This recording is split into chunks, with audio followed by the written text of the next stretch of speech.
São Luís Maria Grimont de Montfort, o segredo admirável do Santíssimo Rosário para se converter e se salvar. Apresentação: Tiago José Risse Leme. Primeiro, o Rosário como oração cristológica, eclesiológica e escatológica. São João Paulo II, em sua encíclica Rosarium Virgis Mariae, de 16 de outubro de 2002, na qual foram instituídos os mistérios luminosos, que contemplam os eventos da vida pública de Nosso Senhor. Assim definiu o Santo Rosário. O Rosário da Virgem Maria, que ao sopro do Espírito de Deus se foi formando gradualmente no segundo milênio, é oração amada por numerosos santos e estimulada pelo magistério. Na sua simplicidade e profundidade, permanece, mesmo no terceiro milênio recém-iniciado, uma oração de grande significado e destinada a produzir frutos de santidade. Ela enquadra-se perfeitamente no caminho espiritual de um cristianismo que, passados 2000 anos, nada perdeu do seu frescor original. O Rosário, de fato, ainda que caracterizado pela sua fisionomia mariana, no seu âmago, é oração cristológica. Na sobriedade dos seus elementos, concentra a profundidade de toda a mensagem evangélica, da qual é quase um compêndio. Nele, ecoa a oração de Maria, o seu perene Magnificat, pela obra da encarnação redentora, iniciada no seu ventre virginal. Com ele, o povo cristão frequenta a escola de Maria, para deixar-se introduzir na contemplação da beleza do rosto de Cristo e na experiência da profundidade do seu amor. Mediante o Rosário, o crente alcança a graça em abundância, como se a recebesse das mesmas mãos da Mãe do Redentor. Na mesma encíclica, São João Paulo II se refere ao presente livro como uma preciosa obra sobre o Rosário e homenageia seu autor, situando-o no rol da multidão sem conta de santos que encontraram no Rosário um autêntico caminho de santificação. O Rosário, como oração cristológica, é uma definição que já se encontra bem fundamentada por São Luís Maria, pois se trata de uma oração que nos leva a meditar sobre os mistérios da vida, da paixão e morte e da ressurreição e glória de nosso Senhor Jesus Cristo. Mistérios dos quais a Santíssima Virgem Maria participou plenamente como aquela que aceitou ser a mãe do Filho de Deus. E Maria Santíssima foi a mãe do Deus encarnado desde Nazaré, onde o Espírito Santo a cobriu com sua sombra, até Belém, onde viu seu filho nascer na simplicidade de um estábulo, onde os pastores, os reis e os anjos se fizeram presentes, como prefiguração daqueles que, através dos séculos, viriam naquela criança o príncipe da paz. Deus forte e conselheiro admirável. Ela também foi a mãe do Filho de Deus na fuga para o Egito, levando na memória e no coração o grito de dor das mães que choravam seus bebês massacrados por Herodes. Ela foi a mãe no momento da perda do menino Jesus em Jerusalém, e não deixou de procurá-lo até o encontrar. Com o filho, a mãe estava nas bodas de Caná, e foi pela intercessão dela que ele antecipou sua manifestação gloriosa ao mundo, transformando a água em vinho. Água que simboliza, nesse caso, nossos pecados, que são transformados pelo sangue de Cristo. Sangue que ele verteu por nós no madeiro da cruz e que hoje ele nos dá nas espécies do pão e do vinho eucarísticos. A mãe também se encontrava com o filho em Jerusalém, quando estava para se consumar sua missão neste mundo. Ela sofreu com o filho a dor infinda da agonia mortal no horto, da flagelação sangrenta, da coroação de espinhos, da subida dolorosa ao Calvário e de sua crucificação e morte. Foi do alto da cruz que o Filho a entregou a nós como nossa mãe.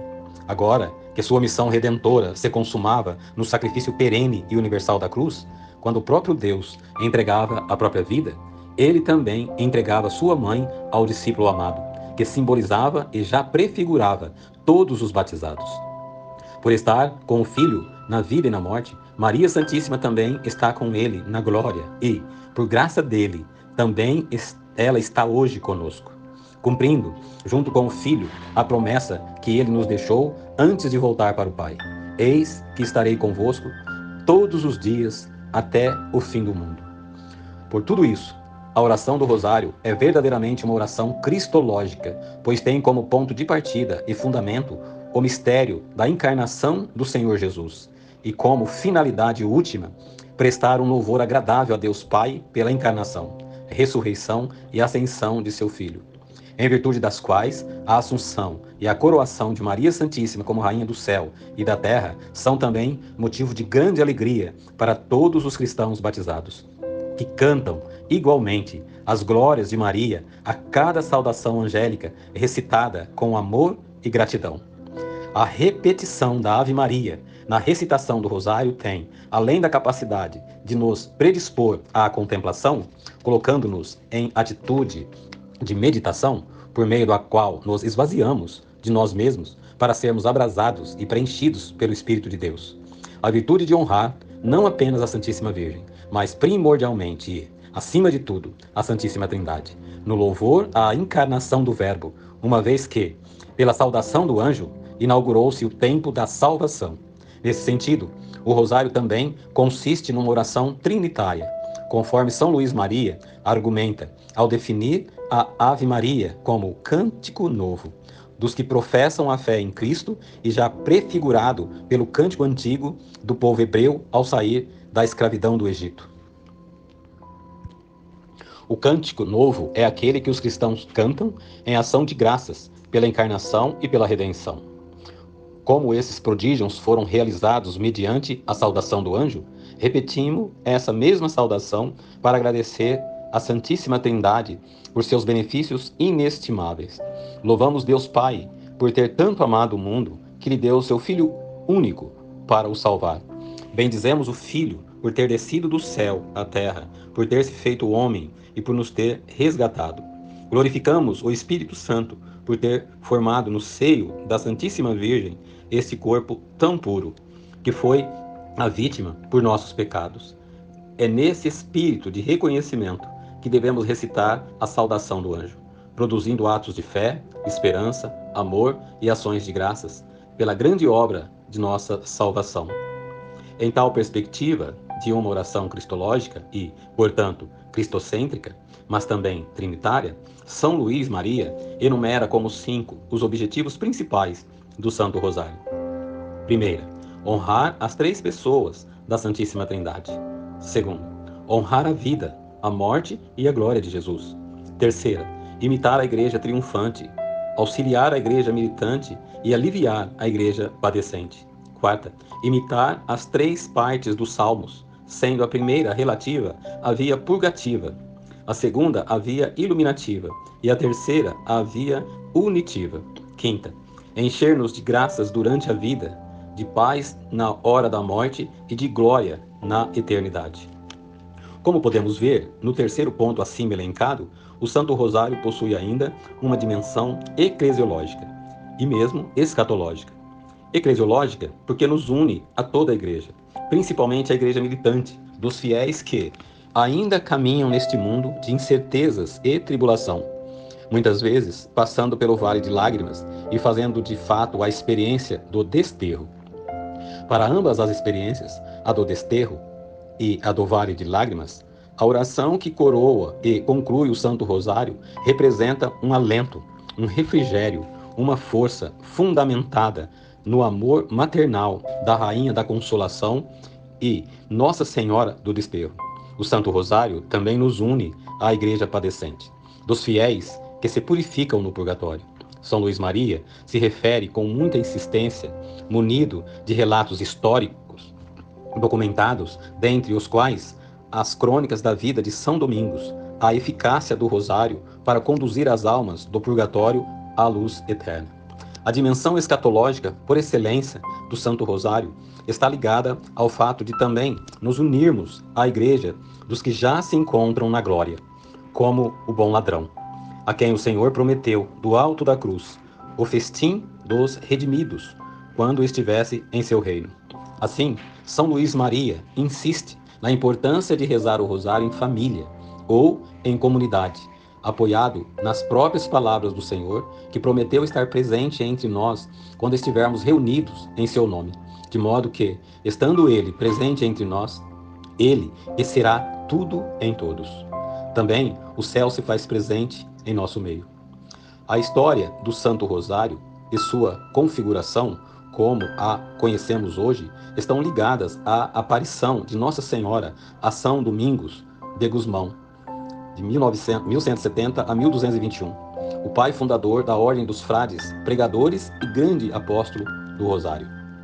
A Santíssima Virgem ensinou a São Domingos esse excelente método de oração, ordenando-lhe que o propagasse, a fim de despertar a piedade dos cristãos e fazer o amor de Jesus Cristo reviver em seus corações. Ela também o ensinou ao bem-aventurado Alain de la Roche. São Domingos pregou o rosário particularmente na região sul da França, onde o movimento dos cátaros, adeptos da heresia albigense, era muito forte, representando um risco para a unidade da Igreja. A heresia albigense professava um dualismo maniqueísta, a partir do qual se rejeitava a matéria e o corpo como sendo do âmbito de um mal ontológico, equivalentemente em oposição ao bem.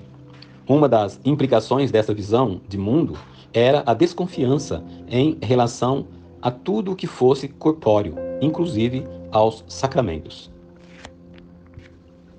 Muitos dos frutos e prodígios da pregação de São Domingos, como conversões, curas e exorcismos, que São Luís Maria cita na presente obra, foram narrados pelo bem-aventurado Alain de la Roche, 1428-1475, dominicano como São Domingos e bretão como São Luís Maria Montfort, na obra de Dignitate, em que ele designa o Santo Rosário como saltério da Santíssima Virgem, numa referência ao saltério de Davi, que é o saltério da liturgia das horas, rezado por todo o clero e pelas pessoas consagradas. O saltério de Nossa Senhora passa a ser a oração de todo o povo cristão. A propósito, São Luís Maria vai ainda mais longe, afirmando a excelência do segundo saltério em relação ao primeiro, e justifica sua posição mediante 3 razões. Primeira, pois o saltério angélico tem um fruto mais nobre, qual seja, o Verbo encarnado, enquanto o saltério de Davi nada mais faz do que predizê-lo. Segunda, assim como a verdade ultrapassa a figura e o corpo a sombra, assim também o saltério da Santíssima Virgem ultrapassa o saltério de Davi, que dele não foi senão a sombra e a figura.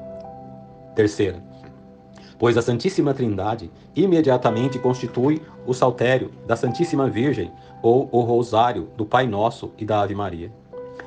São poucos os trechos em que São Luís Maria fala de sua própria experiência como pregador do rosário. Num deles, ele se refere à virtude do Santo Rosário para obter a conversão. Quanto a mim, que escrevo, constatei, por experiência própria, a força dessa oração para converter os corações mais endurecidos. Encontrei pessoas sobre as quais nenhuma das mais terríveis verdades pregadas numa missão havia surtido efeito, mas que, seguindo meu conselho, adotaram a prática de recitar todos os dias o rosário, depois do que se converteram e se entregaram a Deus. Pude constatar a diferença infinita entre os costumes das pessoas de paróquias onde fiz missões, pois uns, tendo deixado a prática do terço e do rosário, voltaram a cair no pecado, enquanto os outros, por tê-la conservado, mantiveram-se na graça de Deus e cresciam todos os dias na virtude. Outros frutos do rosário são referidos por São Luís Maria.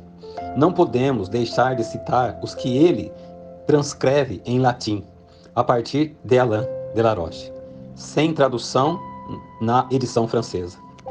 Primeiro, os pecadores obtêm o perdão. Segundo, os sedentos de perfeição crescem na graça. Terceiro, os prisioneiros veem quebrarem seus grilhões. Quarto, os que choram encontram consolo. Quinto, os que são tentados encontram paz. Sexto, os necessitados recebem ajuda. Sétimo, os religiosos se reformam. Oitavo, os ignorantes se instruem. Nono, os vivos triunfam sobre a vaidade. 10º, aos defuntos chega, sob a forma de sufrágio, a aguardada misericórdia. É importante ressaltar que Nossa Senhora, em sua mais célebre aparição no século XX, Fátima, Portugal, em 1917, insiste sobre a importância de rezar o rosário, ou pelo menos o terço, todos os dias, sobretudo em família, como um meio para se alcançar a paz. Não apenas a paz mundial, mas também a paz consigo mesmo, com Deus e com o próximo. 4 dos últimos sucessores de Pedro estiveram em Fátima como peregrinos, corroborando essa importante mensagem da Mãe de Deus. Outra importante aparição de Nossa Senhora intimamente ligada à devoção ao Santíssimo Rosário ocorreu em Lourdes, na França, em 1858. A Santa Bernadette, tanto que a basílica construída em honra de Nossa Senhora em Lourdes recebeu o nome de Basilique Notre-Dame do Rosário de Lourdes.